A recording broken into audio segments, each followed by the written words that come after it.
दोस्तों आज की जो परिस्थिति है कोरोना वायरस की, जिसके अंदर आज भी कोरोना के पेशेंट डिटेक्ट हो रहे हैं, यानी कोरोना वायरस के मरीज आज भी सामने आ रहे हुए, साथ में डेथ भी हो रही है।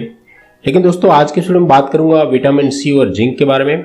जो कोरोना पॉजिटिव पेशेंट होता है, जिसको टेस्ट किया जाता है, तो उसको भी ये विटामिन सी और जिंक दी जाती है। साथ में जो क्वारंटाइन होते हैं, जो पॉजिटिव केस के साथ रहे हुए जो भी मरीज, उसको भी विटामिन सी और जिंक दी जा रही है। अब दोस्तों आज की इस वीडियो में जानेंगे विटामिन सी और जिंक दोनों कोरोना पेशेंट को किस प्रकार से क्योर करते हैं, यानी किस प्रकार से उसे ठीक करते हैं, उसका क्या रोल है, विटामिन सी और जिंक किस प्रकार से काम करती है, आज की वीडियो में आपको डिटेल में बताऊंगा। नमस्कार दोस्तों, मेरा नाम है हरीश पटेल, आप देख रहे हैं हेल्थ रंग चैनल। तो चलिए शुरू करते हैं। सबसे पहले दोस्तों बात करते हैं कोरोना वायरस के बारे में, यानी कि एक नोवेल कोरोना वायरस नया जो निकला, हम सब जानते हैं। आज 6 महीने होने को आए, दिसंबर से स्टार्ट हुआ है। काफ़ी पेशेंटों ने जान गंवाई है, काफ़ी लोगों ने, और इसका अभी तक कोई न वैक्सीन बनी है अभी तक कोई, और न इसकी कोई ट्रीटमेंट, प्योर ट्रीटमेंट यानी कि इनसे ये ठीक हो सकता है, इस प्रकार से अभी तक किसी का दावा भी नहीं है, और किसी भी फार्मास्यूटिकल कंपनी में भी अभी तक ये नहीं। ठीक है दोस्तों, अब बात करते हैं विटामिन सी और ये जिंक के बारे में। तो दोस्तों जो कोरोना जो वायरस जिसको भी अफेक्ट करता है, जो भी दर्दी को, उसको ज़्यादातर हम सब जानते हैं कि लंग्स, जो फेफड़े हैं, उसी पर वो इफेक्ट करता है, उसी को कमज़ोर करता है। फेफड़े जो सांस लेने की क्षमता कम हो जाती है, उसी सांस फूल जाती है, यानी कि ऑक्सीजन जो लेती है हमारी बॉडी, जितनी भी ज़रूरत पड़ती है वो ऑक्सीजन फेफड़ों से ही मिलता है। तो फेफड़ों के अंदर प्रॉब्लम हो जाने के कारण वो ऑक्सीजन शरीर को मिलता नहीं है, जिनके कारण सांस फूल जाती है, और आगे जाकर एक प्रकार का डिजीज जिसको कहते हैं एक्यूट रेस्पिरेटरी डिस्ट्रेस सिंड्रोम जिसको कहा जाता है, वो पेशेंट उसके अंदर चला जाता है। बाद में पेशेंट की डेथ भी हो जाती है। तो इस प्रकार से खास करके रेस्पिरेटरी को इफेक्ट करता है ये कोरोना वायरस दोस्तों। तो अब चलिए बात करते हैं विटामिन सी और जिंक इसके अंदर क्या रोल करते हैं। तो दोस्तों विटामिन सी एक प्रकार का एंटीऑक्सीडेंट है। विटामिन सी का काम एंटीऑक्सीडेंट है, और ज़्यादातर जो कोरोना का पेशेंट जो होता है, उसको जो रेस्पिरेटरी के अंदर जो प्रॉब्लम होती है, जो मैंने बताया इस प्रकार से एक्यूट रेस्पिरेटरी डिस्ट्रेस सिंड्रोम, उसके अंदर क्या होता है कि जो लंग्स होते हैं वो एक प्रकार के कमज़ोर पड़ जाते हैं पेशेंट के। उसके अंदर प्रकार की सेल इंजर्ड हो जाते हैं, जो लंग्स के जो सेल्स होते हैं। अब उसके साथ में दोस्तों कुछ रेडिकल्स जो होते हैं, फ्री रेडिकल शरीर के अंदर होते हैं, वो उसके अंदर रिलीज होते हैं फेफड़ों के अंदर, जिनके कारण फेफड़े जो लंग्स है उसके अंदर सांस ले ऑक्सीजन इंटेक की क्षमता काफ़ी कम हो जाती है।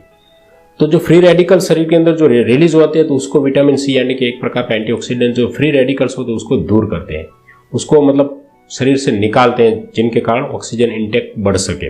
ये विटामिन सी का एक ये काम है। इसके अलावा दोस्तों चाइनीज़ के अंदर एक प्रकार का इसके अंदर रिसर्च हुआ था विटामिन सी के ऊपर, इसी कोरोना जब स्टार्ट हुआ चाइना में तभी। तो विटामिन सी का दूसरा ये है कि अगर उसको हाई डोज में दिया जाए, यानी कि 500 mg का रूटीन डोज है, लेकिन 1000 mg अगर उसको दिया जाए, सुबह शाम 500 mg दिया जाए, तो इसका इफेक्ट एंटी इन्फ्लामेटरी इफेक्ट हो सकता है। जैसे एंटी इन्फ्लामेटरी यानी कि सूजन को कम करता है, तो लंग्स के अंदर जो सूजन आ जाती है फेफड़ों में पेशेंट को, तो उसको भी ये रिलीज यानी कि कम करने में विटामिन सी मदद करता है। तो ये दोनों के कारण विटामिन सी पेशेंट को दिया जाता है, क्योंकि रेस्पिरेटरी के अंदर काफ़ी अच्छा रिजल्ट देता है। तो विटामिन सी का दोस्तों बात करते हैं स्रोत के बारे में। तो विटामिन सी हम सब जानते हैं, जो खट्टे फल होते हैं उसके अंदर ये पाया जाता है, जैसे कि हरी मिर्च है या फिर संतरे हैं, जो विटामिन सी है, आंवला है। उसके अलावा दोस्तों वेजिटेबल है, ग्रीन वेजिटेबल, हरी पत्तियों की सब्जियां हैं, अमरूद है। उसके अलावा दोस्तों कई ऐसी ग्रीन पत्तों वाली जो सब्जियां, उसके अंदर भी ये विटामिन सी पाया जाता है।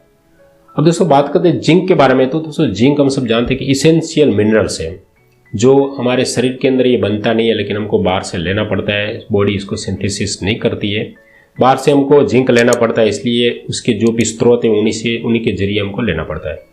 अब दोस्तों कुछ ऐसे पेशेंट है, जैसे कि डायबिटीज़, बीपी, ब्लड प्रेशर के पेशेंट है, या फिर प्रेग्नेंट वुमेन है, चिल्ड्रन है, या फिर बड़ी उम्र वाले एज्ड पेशेंट है। ऐसे जो लोग होते हैं उसके अंदर जिंक की डेफिशिएंसी पाई जाती है, जिनके कारण उसकी इम्यूनिटी कम होती है। अब दोस्तों जिंक का जो मेन जो इम्पोर्टेंस की अगर बात करें दोस्तों, तो 300 से भी ज़्यादा ऐसी बायोकेमिकल रिएक्शन हमारे शरीर में होते हैं, एंजाइमेटिक रिएक्शन जिसको कहते हैं। 300 से भी ज़्यादा जिनके अंदर जिंक का एक अहम रोल होता है। और ये 300 से भी ज़्यादा जो हमारे शरीर के अंदर बायोकेमिकल रिएक्शन होते हैं, एंजाइमेटिक रिएक्शन जिसको कहते हैं, वो इम्यून सिस्टम को एक प्रकार का बूस्ट करते हैं। इम्यून सिस्टम के लिए रिएक्शन जो बायोकेमिकल जो होते हैं रिएक्शन वो बहुत जरूरी होता है। अब इसके अंदर भी जरूरी ये जो रिएक्शन होती है इसके अंदर जिंक का अहम रोल होता है। तो दोस्तों हम समझ सकते हैं कि जिंक के कारण ही बाईपास बायोकेमिकल रिएक्शन के कारण इम्यूनिटी बढ़ती है। तो जिंक का भी एक अहम प्रकार का रोल है इम्यूनिटी बढ़ाने के लिए। तो दोस्तों हम समझ सकते हैं जो मैंने बताया इस प्रकार से डायबिटीज पेशेंट है या फिर प्रेग्नेंट वुमेन या एज्ड जो भी होते हैं दर्दी, बड़ी उम्र वाले 60 के ऊपर के जो मरीज है, तो उसके अंदर जिंक की डेफिशिएंसी के कारण उसकी जो इम्यूनिटी लो हो जाती है, कम हो जाती है। प्रेग्नेंट वुमेन है या फिर कोई बीमार है या फिर बच्चे हैं तो उसको ये इफेक्ट करने के चांस बढ़ जाते हैं, क्योंकि कोरोना वायरस जिसकी इम्यूनिटी कम है उसी को इफेक्ट करता है, हम सब जानते हैं। इसलिए ज़्यादातर ऐसे लोग जो होते हैं उसको इसका खतरा ज़्यादा है कोरोना वायरस का, यह भी तय हो गया। इसीलिए दोस्तों अगर एज्ड पेशेंट है, एज्ड उम्र लायक जो भी नागरिक है उसको विटामिन सी जिंक देने की सलाह दी जाती है। उसको सर्दी जुकाम भी होता है तो भी डॉक्टर आजकल उसको प्रिस्क्राइब कर देते हैं ताकि उसकी इम्यूनिटी सही हो जाए और जो वायरस से जो कोरोना वायरस से बचा जा सके।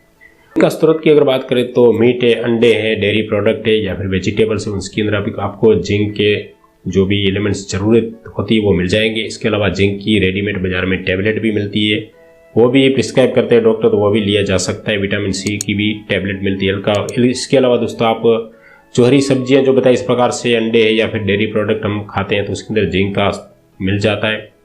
इसके अलावा भी दोस्तों आप आंवला जूस पी सकते हैं, क्योंकि आंवला के अंदर विटामिन सी काफ़ी मात्रा में पाया जाता है। तो आंवला जूस भी बाजार में आपको किसी भी कंपनी का, अच्छी कंपनी का आपको मिल सकता है, ये भी आप पी सकते हैं। इस प्रकार से दोस्तों आप विटामिन सी और जिंक का लेने से आप काफ़ी हद तक जो कोरोना है उसको दूर कर सकते हैं। ऐसा नहीं ये इसका प्रॉपर ट्रीटमेंट नहीं है, लेकिन दोस्तों कोरोना वायरस से बचा जा सकता है अपनी इम्यूनिटी को बढ़ाकर। इस प्रकार से काम करता है। तो ठीक है दोस्तों, मैंने विटामिन सी और जिंक दोनों के बारे में कोरोना वायरस के अंदर क्या कैसे काम करता है, किस प्रकार से क्या उसके स्रोत, सब कुछ इसी वीडियो में बात की है। आशा करता हूं वीडियो पसंद आएगी। कुछ कमेंट है तो कमेंट जरूर कीजिए। तो मिलते हैं ऐसी नई वीडियो के साथ, तब तक के लिए जय हिंद, जय भारत। Thanks for watching.